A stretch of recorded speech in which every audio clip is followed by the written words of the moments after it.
அதாவது இந்த நான் என்பது எல்லையற்றது. எப்போ நிலையாக இருக்கிற போது, சமநிலை அடைகிற போது இந்த நான்கிற வஸ்து எல்லையற்றது என்பதை அனுபவபூர்வமாக இப்போ உணர்கிறோம். ஆனால் நீங்கள் உங்கள் மனசை சமநிலையில் வைத்து கொண்டே இருக்கணும். எண்ணங்கள் இல்லாமல் சமநிலை உணர்வு.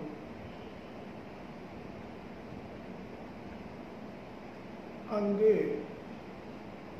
அலை இல்லை, அலைச்சல் இல்லை,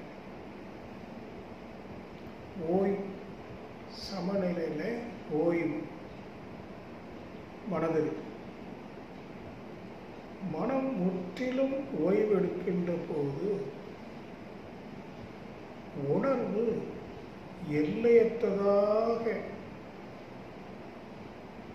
ஒரு அனுபவம்.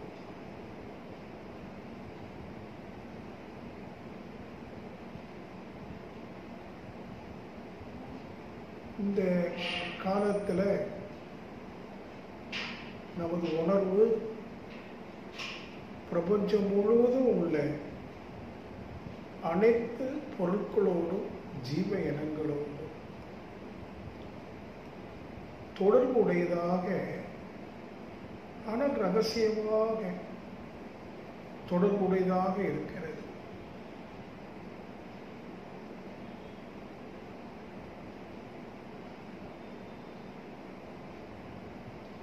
இங்கே நாம் எடுக்கிற முயற்சி அலையாது இருக்கிற முயற்சி. அலையாது.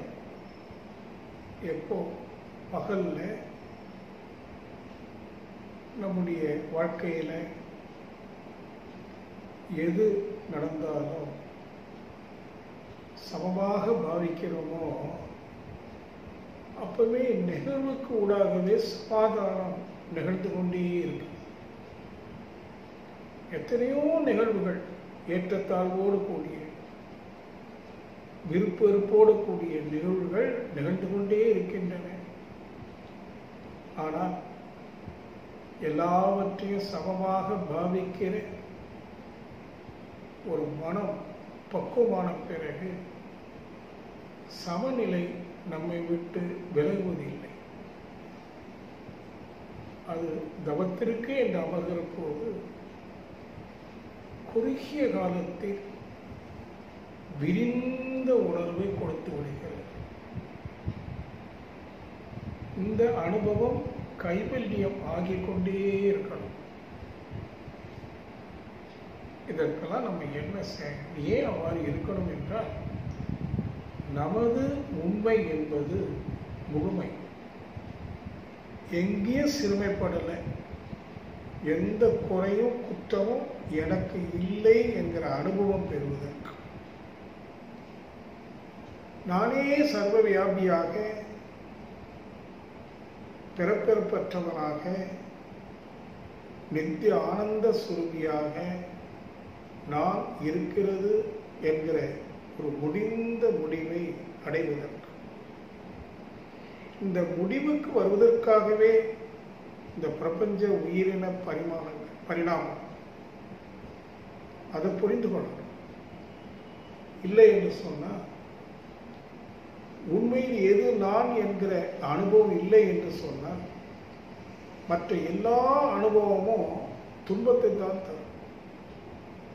எத்தனையோ அனுபவங்கள் இந்த உலகத்தில் நீங்கள் பின்னோக்கி பார்த்தீங்கன்னா, அறிவனுடைய பயணம், ஆதியில் அடக்கமாக இருந்த அறிவு ஆற்றலை கொண்டு எழுச்சி பெற்று சுழற்சியில, அங்கேயும் அறிவு இயல்பூக்கம், சீரான சுழற்சி, அறிவினுடைய வெளிப்பாடு. அறிவு சுழற்சியாக வெளிப்பட்டு அந்த சுழற்சியிலே இயக்க ஒழுங்காக தன்னை வெளிப்படுத்துகிறது. பிறகு பஞ்சபூதங்களாக தரமாற்றம் அடைகிறது.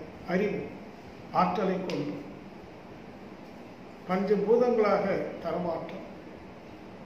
பிறகு ஓரிரு ஜீவனமாக அங்கு ஒரு உணர்வு, அது ஒரு தரமாற்றம். அறிவு உணர்வு என்ற நிலையை அடையுது.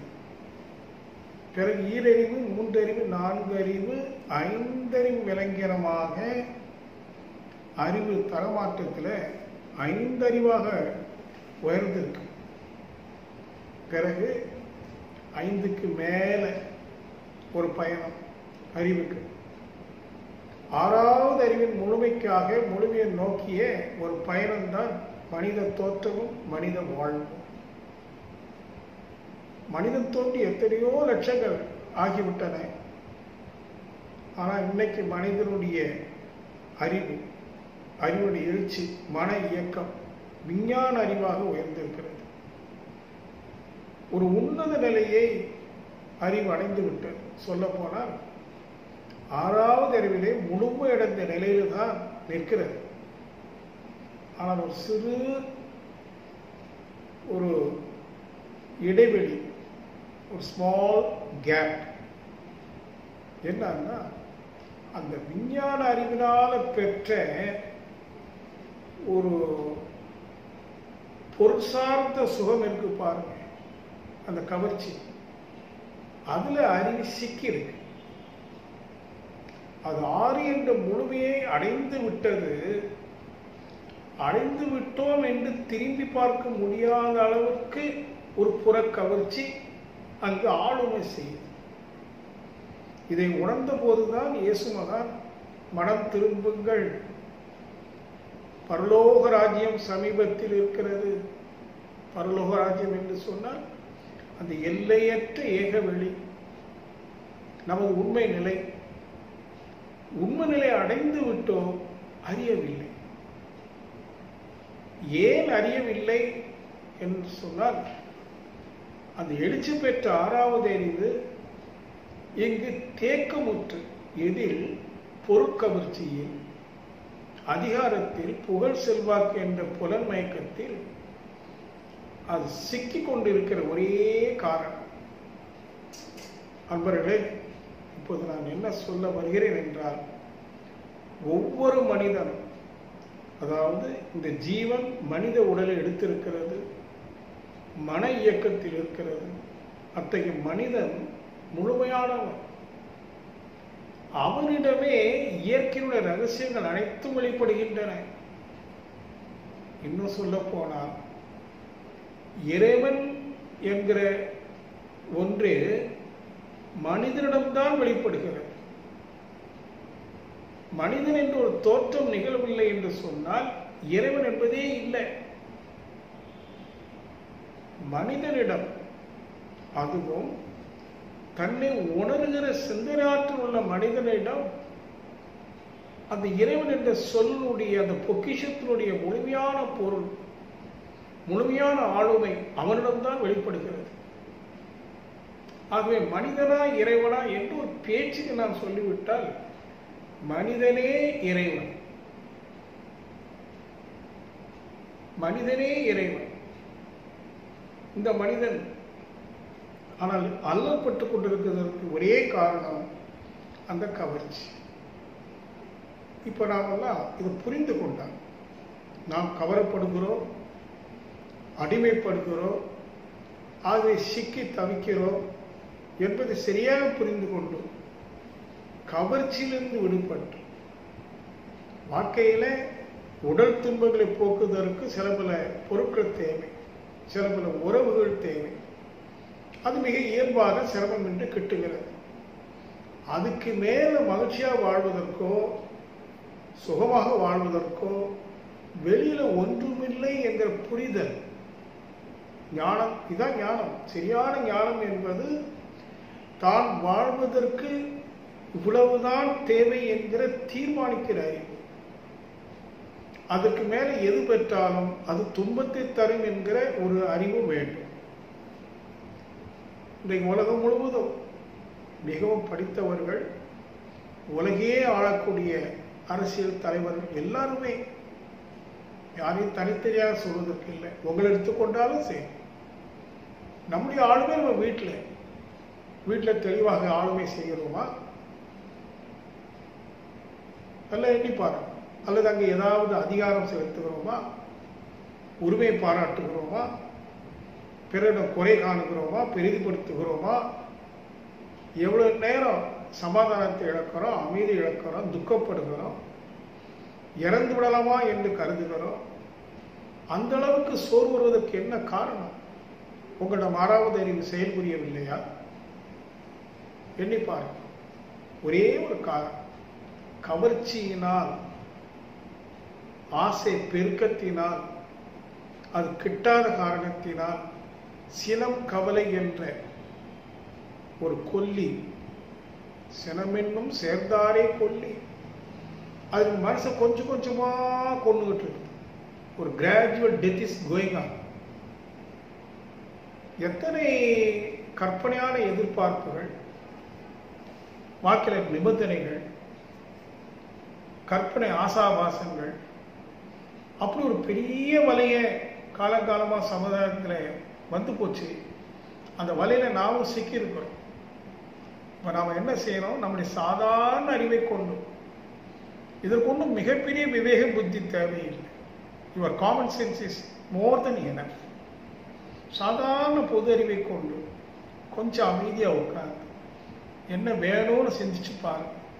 ஒன்றும் வேண்டிய, பசிக்கும் போது சாப்பாடு வேணும், தைக்கிற போது தண்ணி வேணும், படுக்கும் போது பாய் வேணும், பேசுறது 4 நண்பர்கள் வேணும், கண்டு ரசிப்பதற்கு இயற்கை காட்சிகள் வேணும்.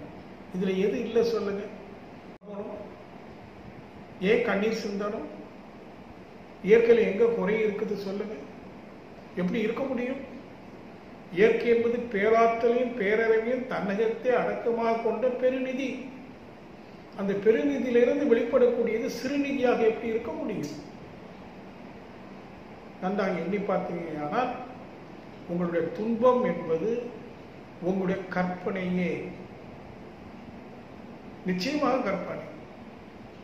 கொஞ்சம் ஆழமா உட்கார்ந்து தினசரி ஒரு 15 நிமிஷம் சிந்திச்சிங்கன்னா நிச்சயமா நான் சொல்லுவேன், உங்கள் மனம் எதையும் ஏற்றுக்கொள்கிற அந்த ஏற்பு திறனோடு கூடிய மனமாக பக்குவமாகும்.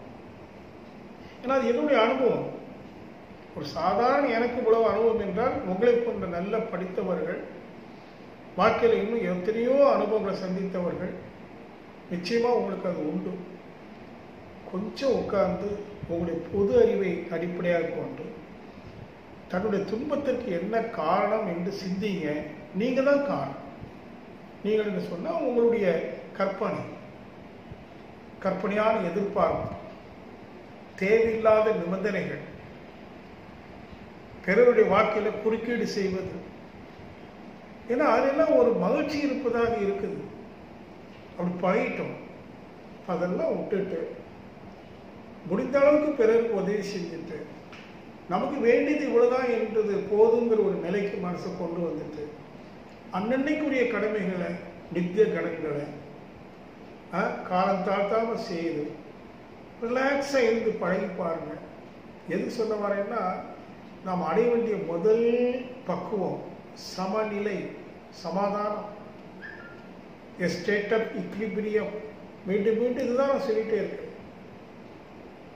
வேற ஒன்றும் நம்ம சாதிக்கிறதுக்கு இல்லை. மன சமநிலை அடையும் போது மனதால திரும்பி பார்க்க முடியும். எதை? தன்னுடைய மூலத்தை.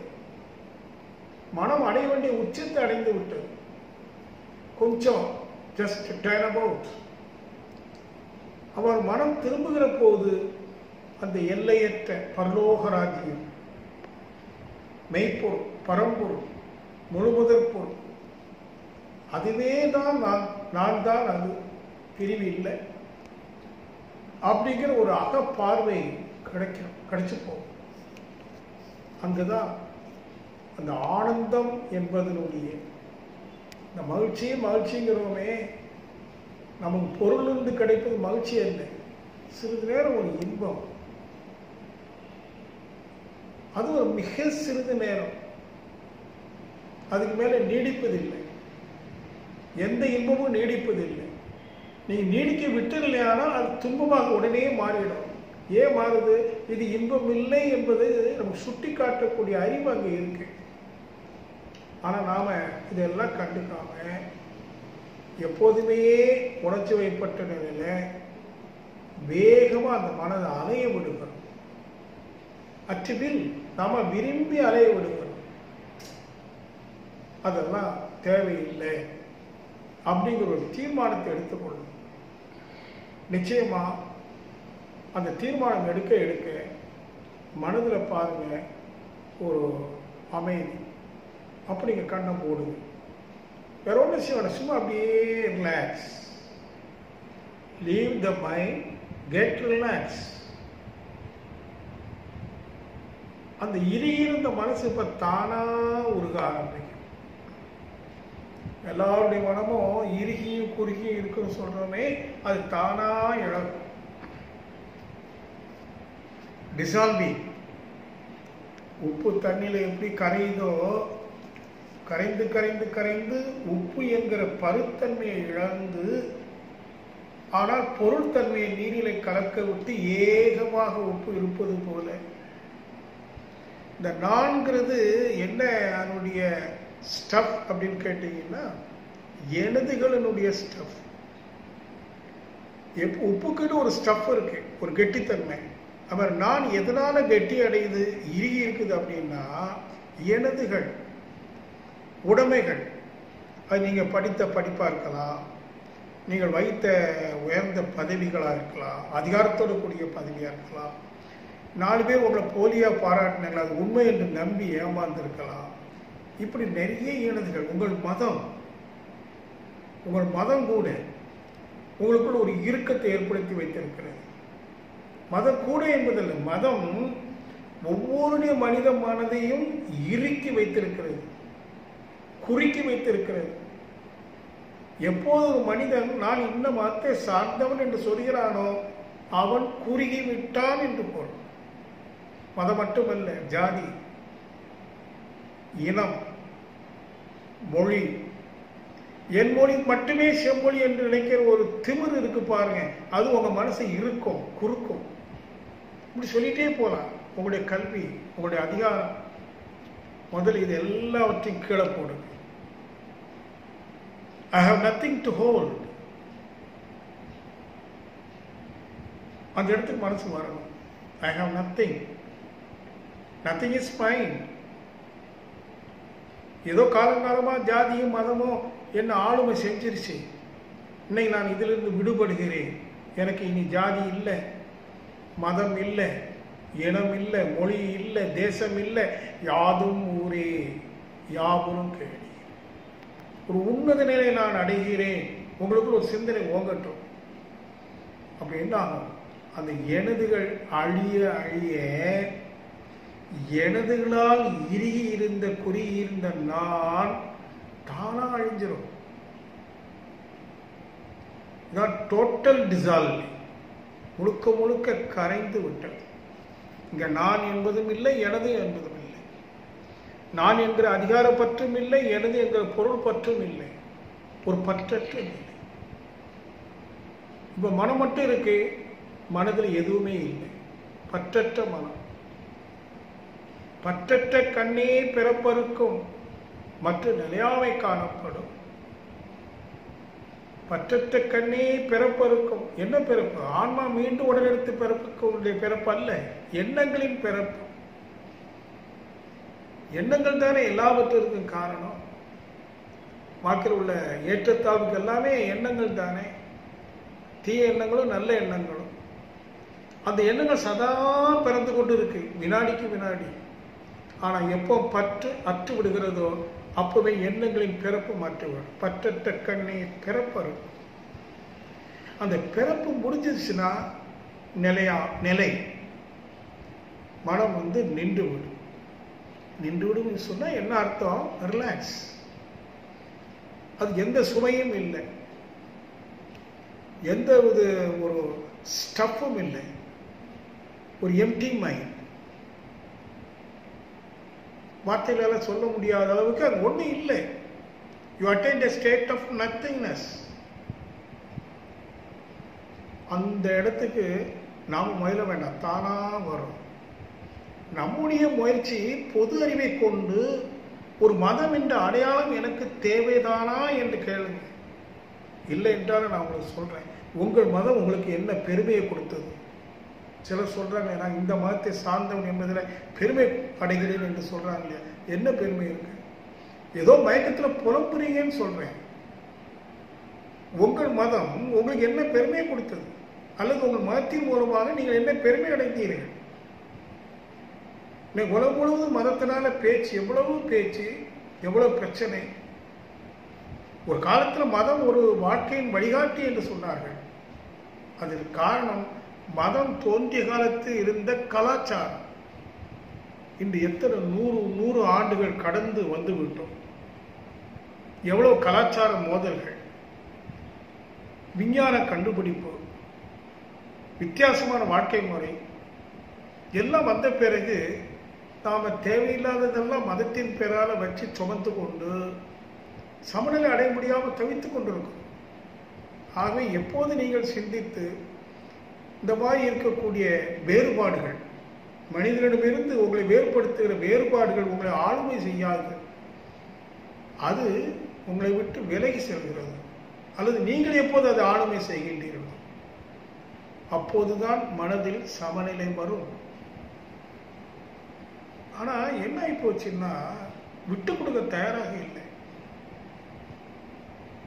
ஏன்னா நாடி நரம்புகள்ல, உடல் இருக்கிற ஒவ்வொரு சிற்றறைகளிலும், இரத்த நாளங்களிலும் நான் இந்த மதத்தை சார்ந்தவன் என்பது சொல்ல முடியல. அப்படி ஊறி போயிடுச்சு. நீங்க நல்ல பொதுவே கொண்டு சிந்திங்க. வெளியில சொல்ல வேண்டியதா இல்லை, உங்க மனசுக்குள்ள ஒரு ரிஃபார்ம். ஆமா, உங்க மனசுக்குள்ள ஒரு ரிஃபார்ம். ஏன்னா இன்னொரு ஸ்டெப் கொண்டு போட்டு நீங்க அதை ஃபில்அப் பண்ணக்கூடாது. அந்த ரீஃபார்மேஷன்ல only a state of nothingness, emptiness. நான் அடிக்கடி சொல்லியிருக்கேன், எப்போ நீங்க எம்டினஸ் அடைகிறீங்களோ that moment you are attaining the wholeness of the nature. பூரண பரம்பொருள் என்ற நிலையை அடைகிறீங்க. அதுக்கு ஈடு என்ன எது இருக்கு? அது ஓமையற்றது, நிகரற்றது. அது எங்க இருக்கு? நமக்குள்ள இருக்கு, மனதுடைய அடித்தளத்துல. அது மூடிக்கொண்டு மறைத்துக் கொண்டு இருப்பதுதான் உங்களுடைய உனதுகள், எனதுகள், உன்னுடைய மதம், உன்னுடைய ஜாதி. நீ எதையெல்லாம் கொண்டு பிறரிடமிருந்து வேறுபட்டு பெருமை அடைகிறாயோ அந்த சிறுமைகள் அந்த உண்மையை மூடிக்கொண்டிருக்கின்றன. இதையெல்லாம் பொதுவை கொண்டு சிந்தித்து ஒன்றன் பின் ஒன்றாக இந்த சூர சம்ஹாரம் பண்றாங்க இல்லையா, அந்த மாதிரி பண்ணிருங்க. கடைசியில் என்ன நிற்கும்? நீங்க மட்டும் இருப்பீங்க, without any identification, without any colors, without any contaminations. Only pure conscious state will exist as self, as reality.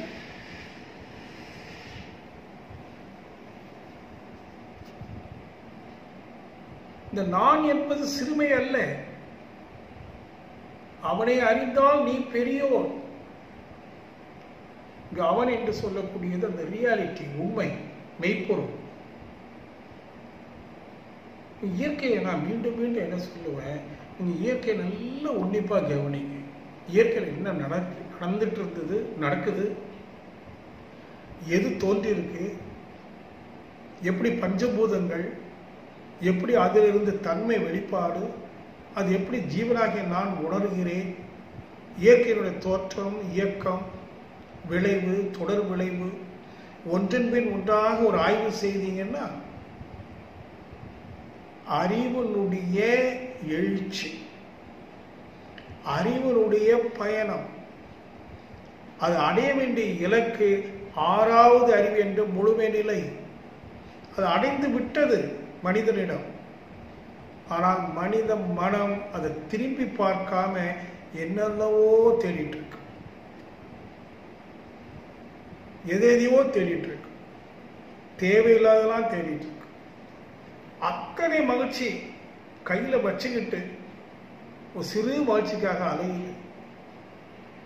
நீங்க எங்க அலைய வேண்டாம், நமக்கு எல்லாம் சக்தி இருக்கு, தவம் இருக்கு. கொஞ்சம் கண்ணை மூடி இயற்கையை விரிச்சு பாருங்க, பஞ்சபூதங்களை பாருங்க. உங்களால் அப்படி பார்க்க முடியும். ஏனென்றால் மனம் ஒருமுகப்பட்டு விட்டது.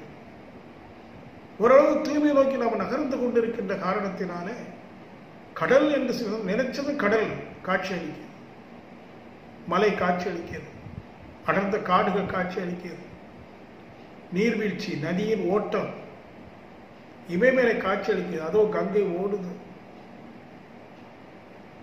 எவ்வளவு அழகான இயற்கை. எங்கு செல்ல வேண்டியதில்லை, எல்லாம் உள்ளே இருக்கு. முழு பிரபஞ்சமே என்னோடு இருக்கும்போது நான் எதை டியூன் பண்றேனோ அது காட்சியாகுதே. என்ன அழகு. அதோட மைண்டை டியூன் பண்ணி பாருங்க, என்ன சுகம், ஆனந்தம். கையில தங்க நாணயத்தை சுமந்துட்டு இருக்கலாம். ஏதோ ஒரு காலத்துல சொல்லி வச்சாங்க பாதுகாப்புக்காக, இருக்கட்டும், தப்பு இல்லை, தப்பு இல்லை. ஆனால் மகிழ்ச்சி என்பது நமது கையில் ஏற்கனவே இருக்கு, நம்மிடம் தான் இருக்கு, ஏற்கனவே கொடுத்துருச்சு இயற்கை. எப்ப இயற்கை அறிவு ஆராய்ந்து படித்த மனிதனாக வெளிப்பட்டுச்சோ அப்பவே எல்லாத்தையும் கையில வச்சிருக்கு. ஒன்னே ஒண்ணு, என்னிடம் இருக்குங்கிறத பார்க்கணும், உங்ககிட்ட இருக்குங்கிறத நீங்க பார்க்கணும். பார்க்கறதுக்கு என்ன வேணும்? சமநிலை வேணும், சமாதானம் வேணும். சமாதானத்துக்கு என்ன வேணும்? உங்களுடைய வாழ்க்கையை ஏற்றுக்கொள்ளுங்க, தூற்றாதீங்க. ஐயோ இப்படி அஞ்சு போச்சுன்னு நினைச்சு கவலைப்படாதீங்க, ஒன்றும் கவலைப்படாது இல்லை. Leave it. பசிச்சா சாப்பாடு கிடைக்கல, நிச்சயமா அது துன்பம், இல்லைன்னு சொல்லலை. ஆனா யாருக்கு சாப்பாடு இல்லை? இப்போ தண்ணி யாருக்கு இல்லை? படுக்க பாய் யாருக்கு இல்லை? எல்லாம் இருக்குங்கிறத உணருங்க. வீட்டில் குழந்தை சரியில்லை, பரவாயில்ல, போதும், அப்படி இருந்தா போதும், ஒன்றும் சிரமம் இல்லை. உங்க மனசுல பொது அறிவை கொண்டு எல்லாம் சரியாதான் இருக்குன்னு புரிஞ்சுக்கிட்டீங்கன்னா போதும். புரிஞ்சுட்டு அப்படியே கண்ண மூடுங்க. முதல்ல சமநிலை. முழு இயற்கையும் உங்களுக்குள்ள திருவிளையாடல் பண்ணிட்டு இருக்குது பாருங்க. அதுக்கப்புறம் என்ன வேணும்? இந்த ஒட்டுமொத்த உலகத்தில் எது நடந்தாலும் சரி, புயல் வீசினாலும் சரி, சுனாமி வந்தாலும் சரி, அதெல்லாம் இயற்கை. மரணமே வரப்போகுது, வரட்டும்.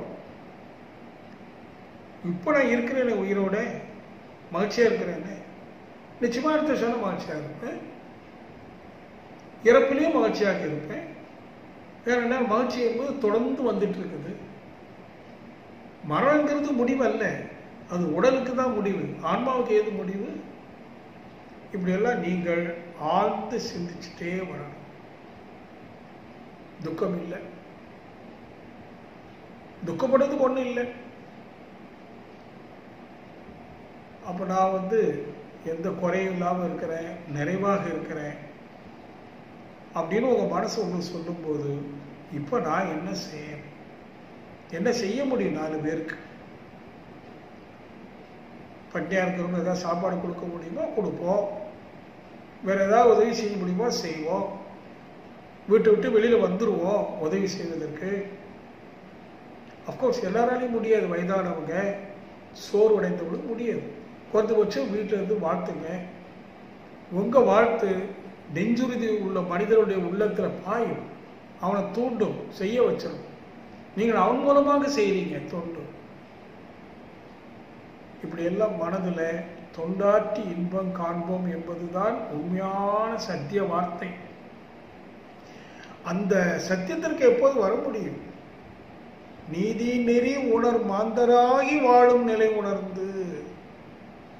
எப்பவுமே நான் திருப்பி சொல்றேன், நீதி நெறி உணர் மாந்தராக நீங்க மாறுங்க.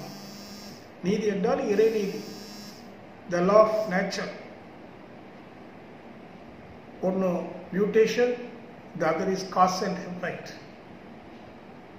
இயல்புக்கு நியதி ஒன்றும், செயலுக்கு விளை உண்டுங்கிற ஒன்றும்.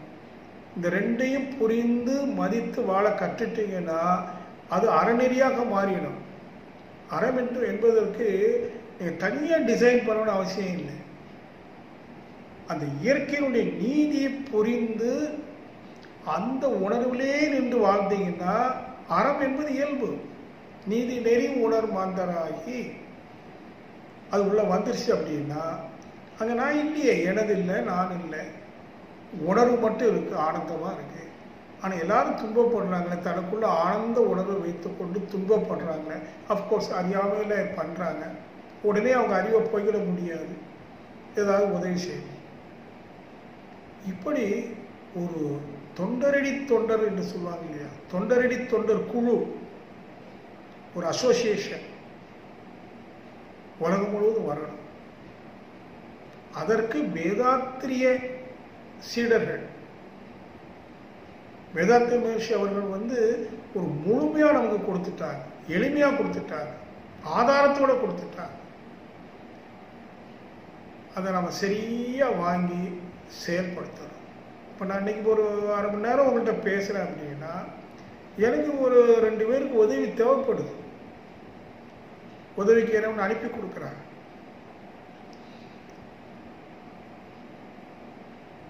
அங்கே எங்கேயோ கோயம்புத்தூர் ஒருத்தர் செல்வின் அவர் ஏதோ ஒன்று ஆப்ரேட் பண்ணிட்டு இருக்காரு.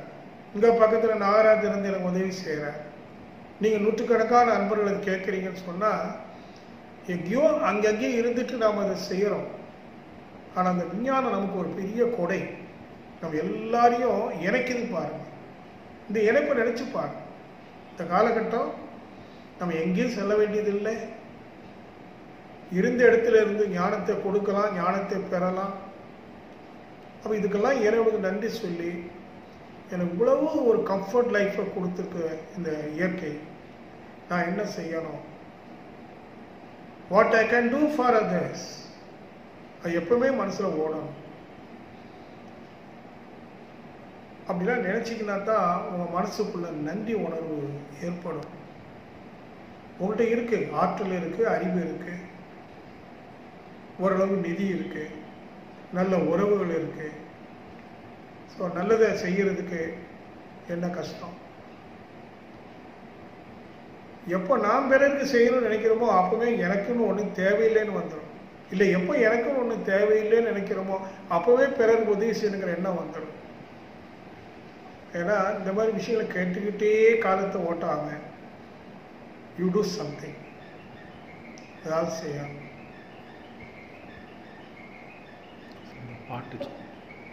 நல்ல உணர்வுகளை உங்கள்கிட்ட இருந்து படர விடு. வாழ்க வையகம், வாழ்க வளமுடன். நல்ல எண்ணம், வாழ்த்து. இந்த காலகட்டத்தில் மக்கள் பட்ட கஷ்டத்தை எல்லாம் பார்க்குற போது காட்சிகளில் புலம்பெயர்ந்து ஊர் விட்டு ஊர் பல 100 கிலோமீட்டர்ஸ் நடந்து போய் இறந்து விழுந்தவங்க. அன்னைக்கு ஒரு 23 வயசு பொண்ணு இறந்து விழுது. அவங்க குழந்தைக்கு தெரியல அம்மா இறந்துட்டாங்க. அந்த குழந்தை அம்மாவை எழுப்புது. அதை பார்க்கும்போது கண்ணீர் அவ்வளோ வருது. அப்போ இந்த மாதிரிலாம் உலகத்தில் துன்பம் எதனால வருது? எதிர்காலத்தில் இந்த மாதிரி வராமல் இருக்குது. என்னுடைய பங்கு என்னவாக இருக்கணும்? நம்ம ஷேர் என்ன? நம்ம என்ன செய்ய முடியும்? ஒதுங்க வேண்டியதில்லை, ஏதாவது செய்யுங்க. You do something. சின்ன குழந்தைங்க பாவம், தண்ணி குடிக்க வசதி இல்லாமல் சுருண்டு விழுந்து செத்து போகுது. அவங்க அறியாமை காரணமாக ஊர் விட்டு ஊர் நடந்து போயிட்டாங்க. தடுக்கிறதுக்கு ஆள் இல்லை, கொடுக்கிறதுக்கும் ஆள் இல்லை. இதுதான் வாடிய பயிர். 1-2 பேர் இல்லை, ஆயிரக்கணக்கான பேர் மாநிலம் விட்டு மாநிலம் நடந்து போறாங்க. எல்லாம் வாடி விடுறாங்க. வாடிய பயிர்.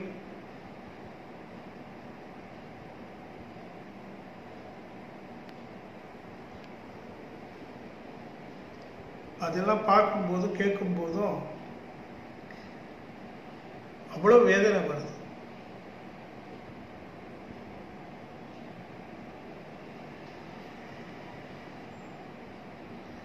ஏதோ ஒரு அரசை நம்ம காரணம் சொல்ல முடியாது.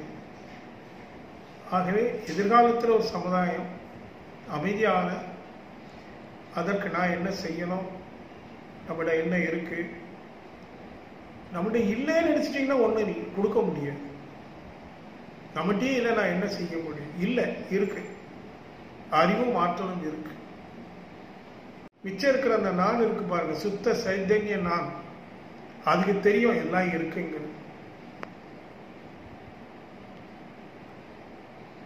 வாழ்க வளமுடன். நிறைவு செய்கிறேன். யாதும் ஊரை பாட்டு சொல்லலாம். இப்போ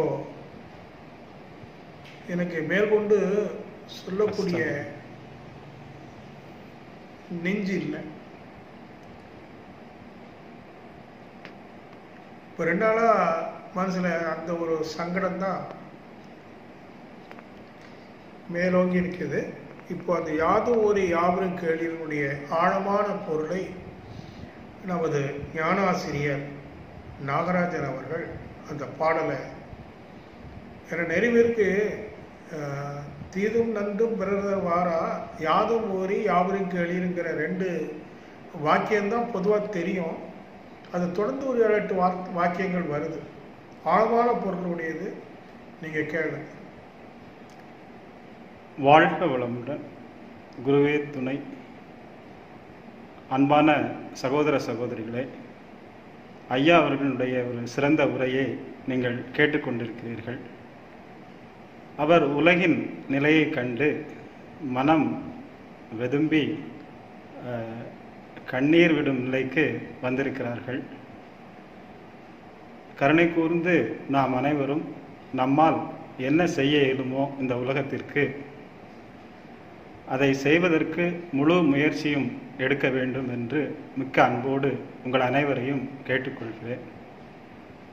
கணியன் பூங்குன்றனாருடைய யாதும் ஊரே யாவரும் கேளீர் என்ற கவி. யாதும் ஊரே யாவரும் கேளீர் தீதும் நன்றும் பிறர் தரவாரா நோதலும் தனிதலும் அவற்றோர் என்ன சாதலும் புதுவதுவன்றே வாழ்தல் இனிதன மகிழ்ந்தென்றும் இளமே முனிவின் இன்னா தென்றலும் இளமே மின்னொடு வானம் தன் துளி தலையீ ஆனது கல் பொருது மிரங்கு மல்லல் பேரியாற்று நீர்வழி படுவும் புனைபோல் ஆறுயிர் முறைவழி படுவதென்பதிரவோர் காட்சியில் தெளிந்தனன் ஆகலின் மாட்சியில் பெரியோரை வியத்தலும் இளமே சிறியோரை இகழ்தல் அதனினும் இளமே. வாழ்க வளமுடன்.